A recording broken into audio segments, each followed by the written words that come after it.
Hi everyone, and welcome to Sports Watch. If you like the content, please press the bell icon for further notifications and like, share, and subscribe to the channel. Merab Dvalishvili just ragdolled Sean O Malley at the main event of UFC 316.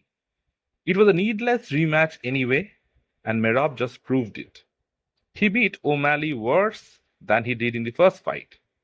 He never showed a hint of fear or concern and absolutely dominated O'Malley by submitting him in the third. This is what happens when you skip the line and fight for the belt against an absolute monster like Merab. This was more damaging to Sean's career than any of his previous fights. He has no clue what to do against a wrestler. The UFC hyped up the fight saying O'Malley is exceptional in rematches. Their evidence was his victory over Chito Vera, who is not the kind of fighter that Merab is. He lost worse than he did in the first fight. Maybe Dana White will set a trilogy for O'Malley to try and get his belt back. While Sean was warming the benches, Merab was in the trenches preparing for Umar Nurmagomedov. He handed Umar his first loss in the UFC, and it was a super close fight. But if Umar couldn't stop him, there's no one in the bantamweight division who can. That victory over Umar gave Merab a different level of confidence. He is an absolute machine. He is relentless. Merab's cardio is the best in MMA history. Throughout the fight, Merab kept on pressing. She shot for takedowns in the first and took O'Malley down with ease. In the second round, Sean, with his footwork, tried to keep Merab at bay, but you are never going to win a fight when you are fighting backwards. Sean tried to hurt Merab to the body with kicks and punches, but he was always wary of the takedowns coming his way. Sean stopped a couple of takedowns in the second round, but Merab isn't someone who is discouraged by that. He keeps on coming. He knows very well that his opponent can't keep up with his pace. In the third round, O'Malley was already in troubled waters, knowing he was losing the fight and had to knock Merab out in order to win. Merab wasted no time in shooting for the takedown. He lifted Sean on his shoulders, much like he did with Henry Cejudo, and slammed him on his back. On the ground, O'Malley couldn't do much. Merab's top pressure was insane, and even Sean tried to get up. He tripped him back down. Sean was gasping for breath, and then Merab locked in the front headlock, much like a darce. O'Malley rolled over on his back but couldn't escape. He tapped, and Merab was off running. The difference in skill is way too much. With this victory, Merab stretches his win streak in the UFC to 13 matches. He is absolutely the bantamweight GOAT. No one even comes close. He has beaten all the champions there is, and he has done so in style.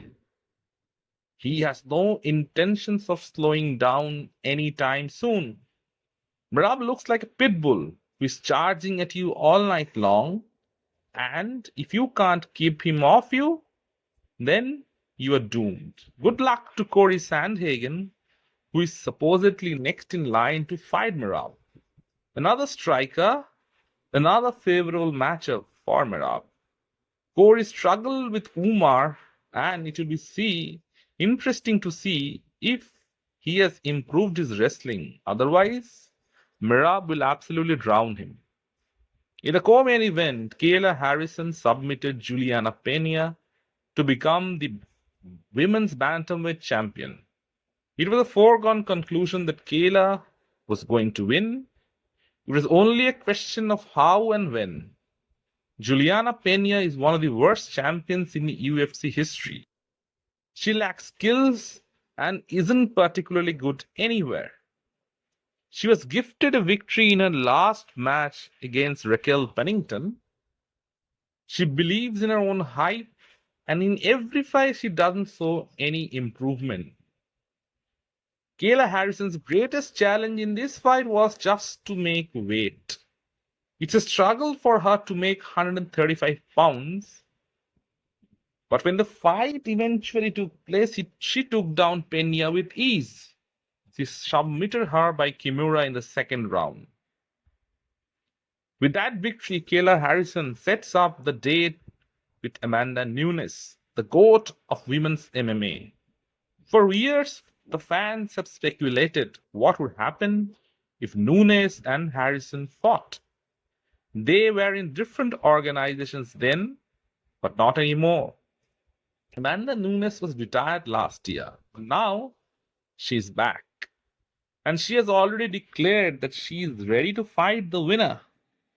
Amanda and Kayla were training partners, and it's interesting to see how they match up against each other. Amanda and Kayla Harrison faced off in the ring after the fight.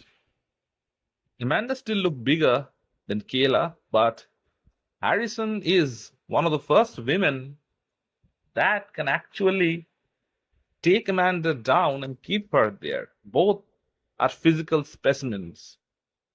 But obviously, the experience and the strike power goes to Amanda Nunes. She has already knocked out Chris Cyborg. Can she do the same to Kayla Harrison?